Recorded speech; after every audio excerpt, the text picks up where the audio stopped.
In 1972, late U.S. President Richard Nixon paid an ice-breaking visit to China. He was the first U.S. president to visit China since the founding of the PRC in 1949, and this significant diplomatic overture ended the 25 years of no diplomatic ties between China and the United States.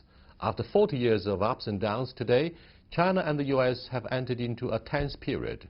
Months of trade talks between the two sides have as yet brought no resolution. So what can we expect for as an outcome?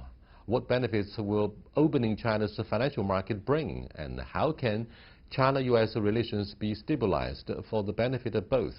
To discuss these issues more, I'm very happy to be joined by Mr. Christopher Nixon Cox, the Vice Chairman for Asia, Middle East and Public Policy at Bright Sphere Investment Group at the invitation of the Chinese People's Association for Friendship with Foreign Countries.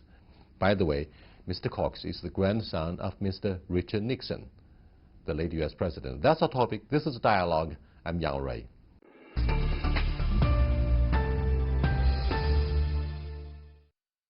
Welcome to the discussion here, gentlemen. Mr. Cox, Mr. Richard Nixon was your grandfather, and he undertook a ice-breaking journey back in 1972. He's remembered by most of the Chinese about the age of perhaps 40. Now, as the descendant of the Nixon family, what do you think of the possibility that we would go back to the Cold War, given the current mounting tensions between the two biggest economies? I would say that it's an impossibility to go back to the tension of the Cold War. China and the United States, their economies are too interconnected for us to risk going back to the Cold War. So that wouldn't be in the interest of either country.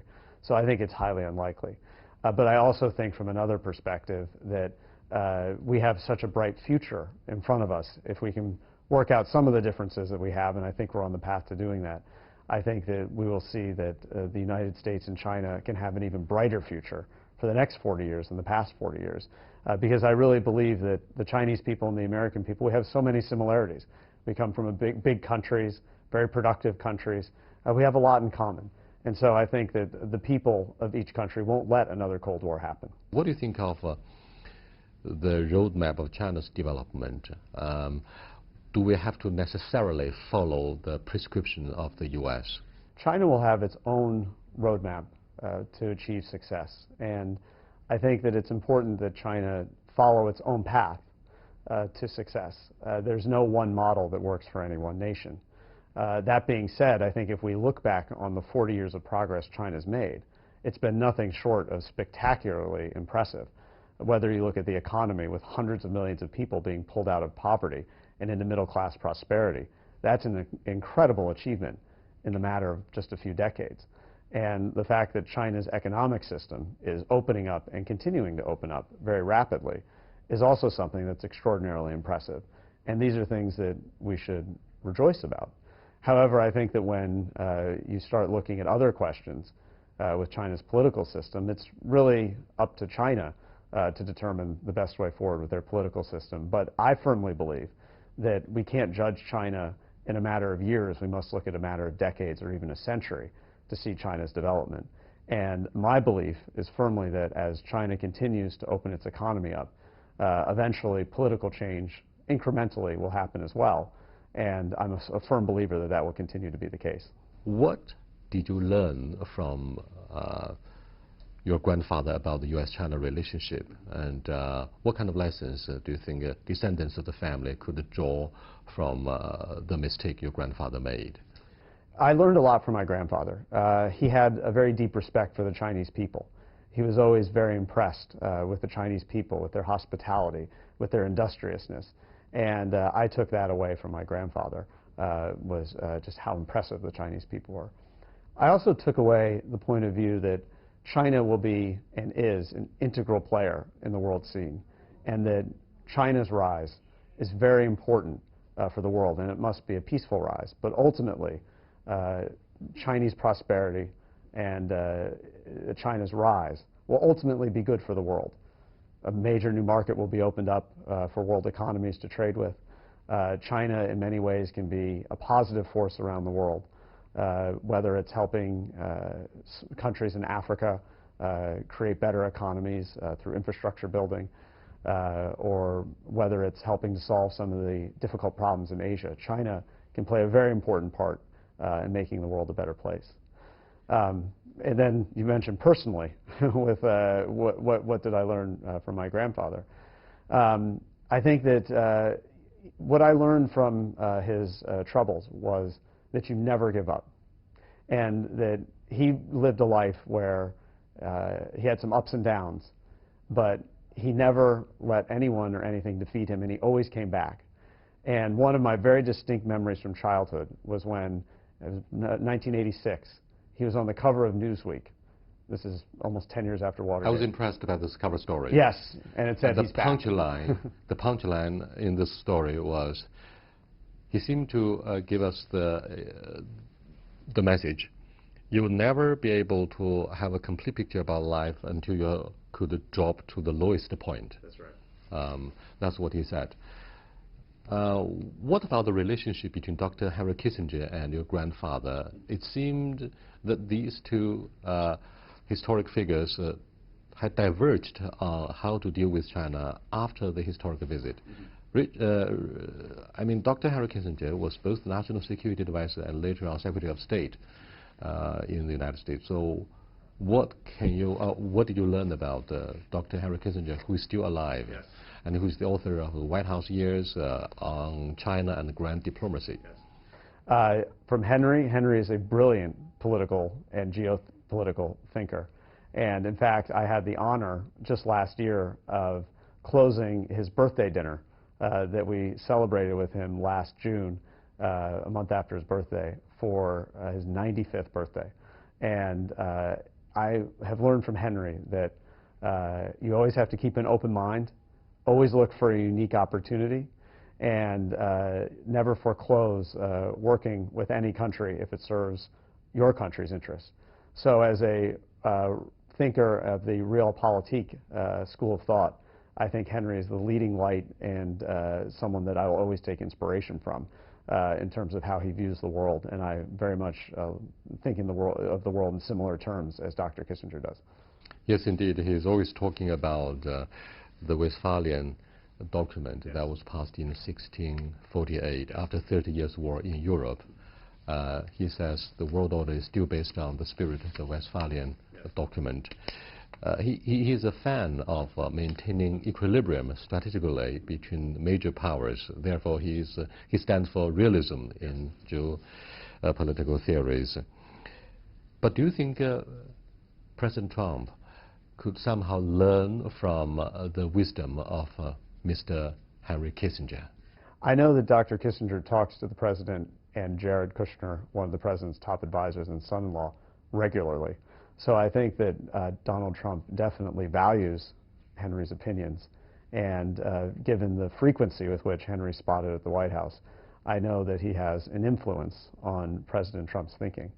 Of course, when someone has the point of view of realism in foreign policy, then you never know which side they could ultimately end up being on, because it's interests that drive their political strategy, not other concerns. So, you know, it'd be interesting to know what Henry's advising the president, especially in the relationship with China.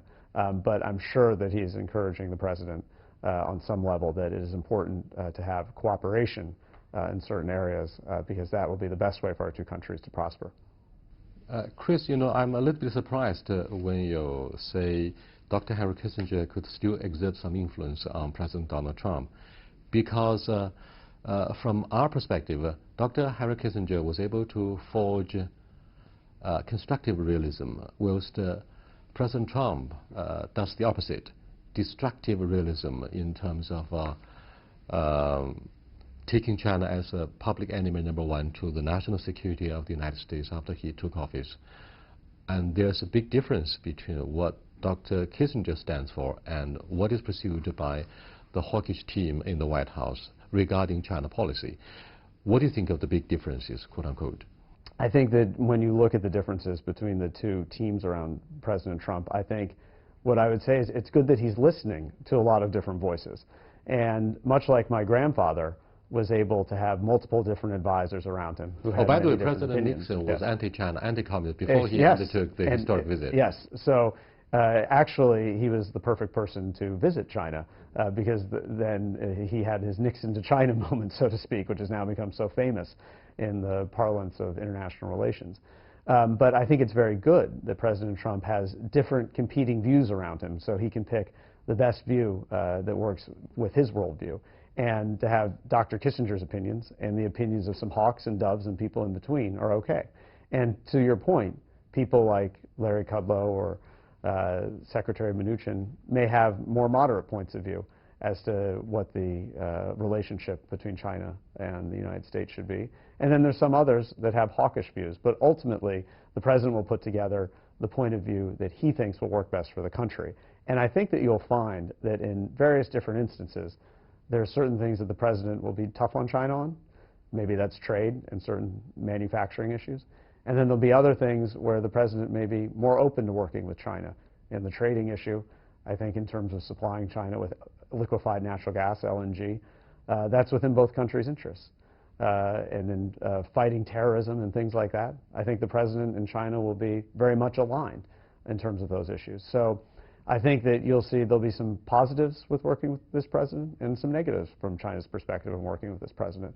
But it's good that he has a variety of opinions around him so he can pick the best for what works with his worldview.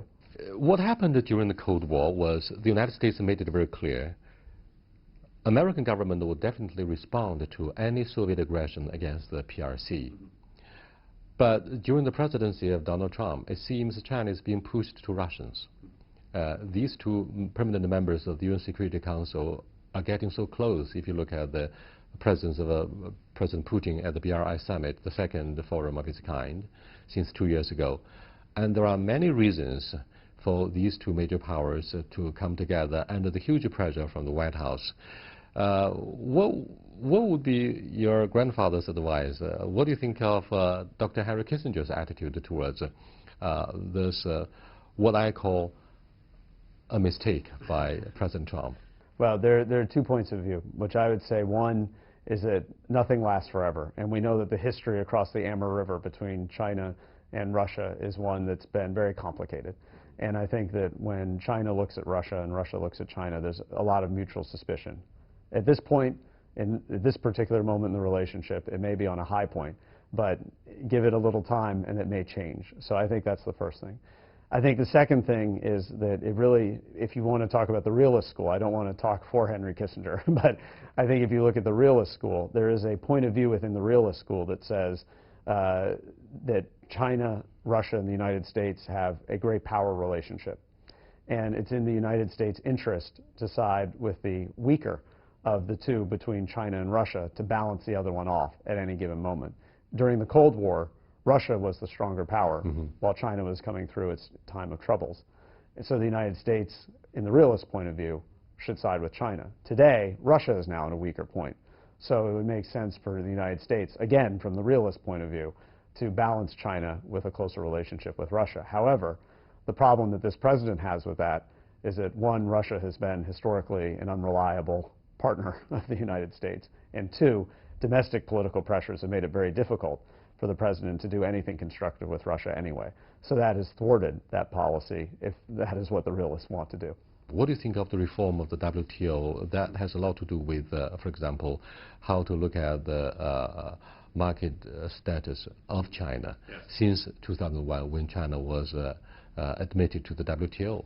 The WTO is a very complicated issue, and China's admission and accession was met with such optimism.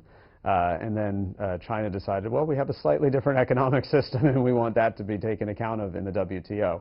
And that thwarted some of the free market American ideas. However, what I would say is with the European Union, I think that China's connection with the European Union is interesting and potentially tenuous, because the European Union has many internal issues. And with the populist revolutions that are sweeping Eastern Europe, Germany, France, Italy, even Brexit in the UK, whether they're even part of Europe or not, we don't know. Europe, in many ways, could potentially fracture, and that would be present China with a weaker alliance partner than what they currently have today. So I think that it puts China in a difficult position going forward to try and figure out what the turmoil in Europe will ultimately lead to. The European Union released a very important official document taking China as a strategic competitor. However, when the Americans emphasized the release of this paper, they tend to believe Europeans take side with the United States. However, the centerpiece of this document, to my knowledge, after reading through the whole thing, was that Europeans expect China to be a major responsible stakeholder, something that Robert Zoellick stood for when he was a Deputy Secretary of State. So what do you think of the difference across the Atlantic Ocean between the Americans and the Europeans on what China could possibly become? There's no question that European and American opinion towards many things has diverged, starting with the Iraq War in the early 2000s and continuing through some of the conflicts, whether it be with Syria, Russia, Ukraine, throughout the last 2 decades. I think that you see a potential divergence with the United States and Europe as it pertains to China. Europe, I think, is very interested in a strong economic relationship with China, and I think vice versa. China sees a great market for its products in Europe, and a market that could potentially make up for any loss in market share in the United States. So I think that there's some natural interests which would push Europe and China together. And I think that that is potentially a wedge between Europe and the United States. So I think that that is a potential possibility that China and Europe will continue to grow closer together. Again, given the weakness of some of the European states, that could change relatively quickly. The political composition of Europe could change relatively quickly over the next decade, and that would be my concern if I were China. Thank you very much, Chris. You're watching Dialogue with Mr. Christopher Nixon Cox. We are talking about legacy of Mr. Richard Nixon, who visited China in 1972. Stay with us. We'll be right back.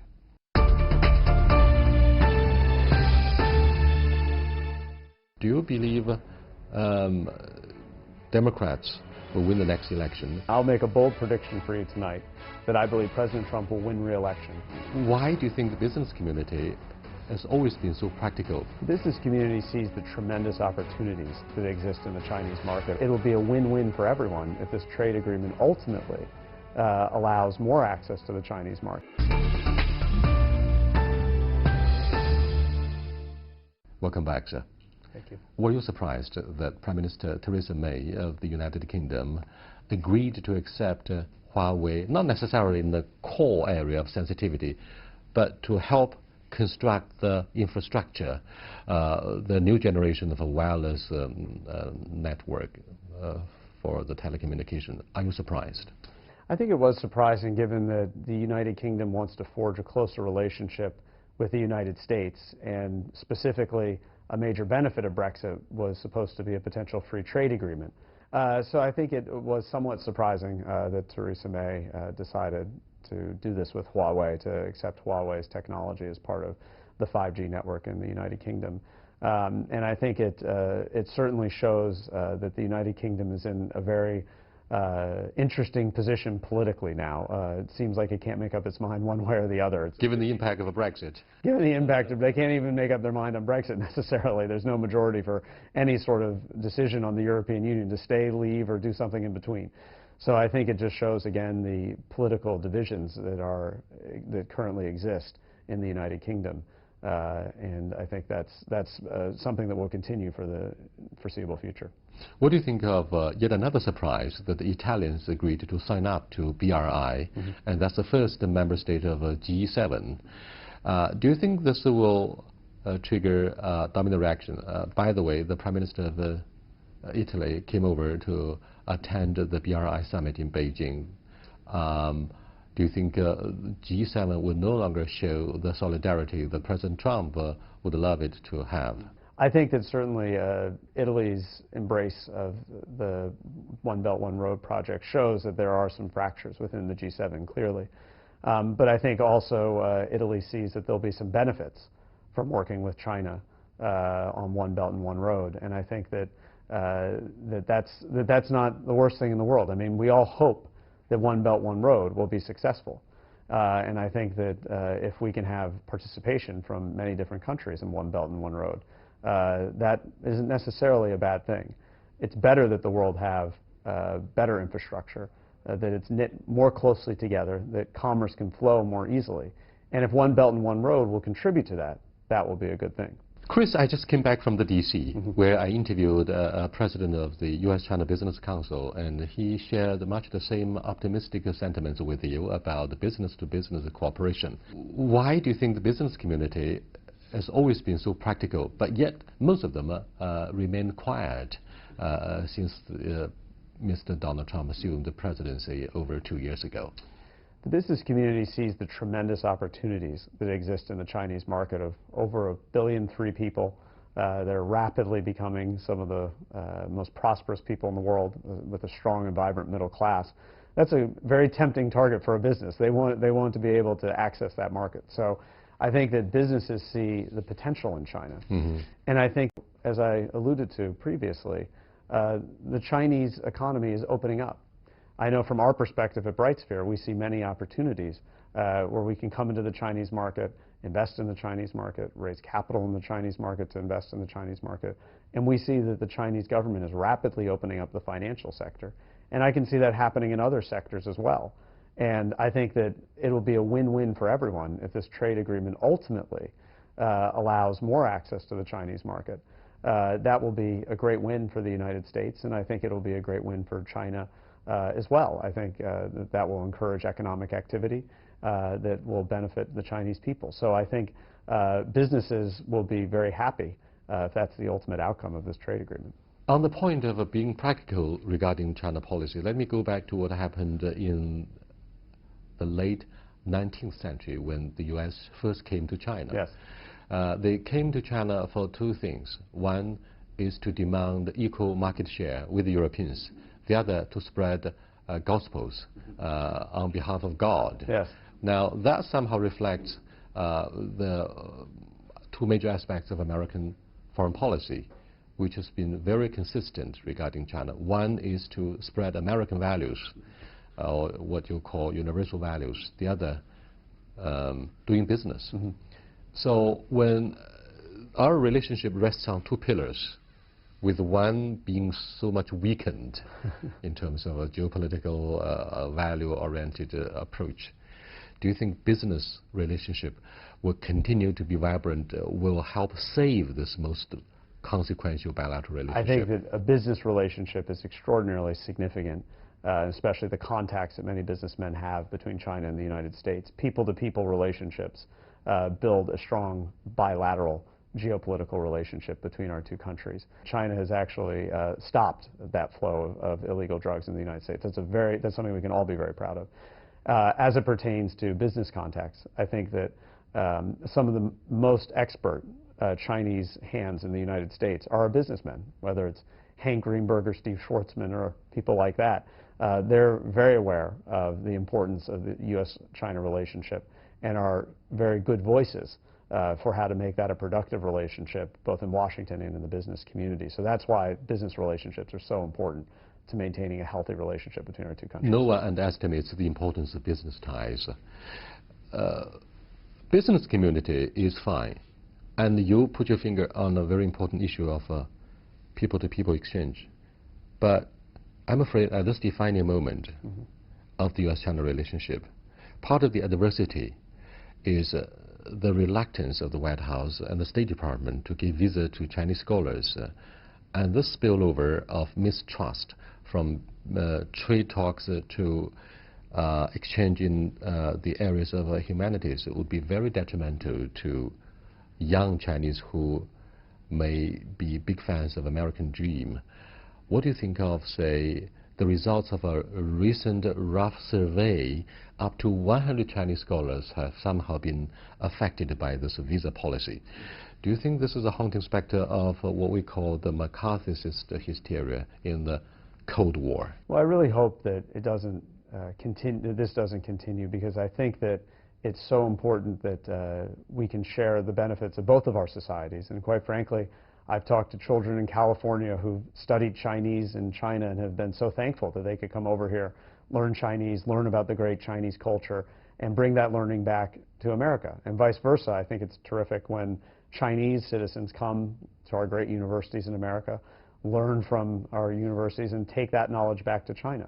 That's the way we build a strong culture. And I think that in the future, we will see this visa issue resolved more favorably. I was just in Budapest, where China and the United States bid collectively as a joint team on the 2021 and 2022 ping pong world championships.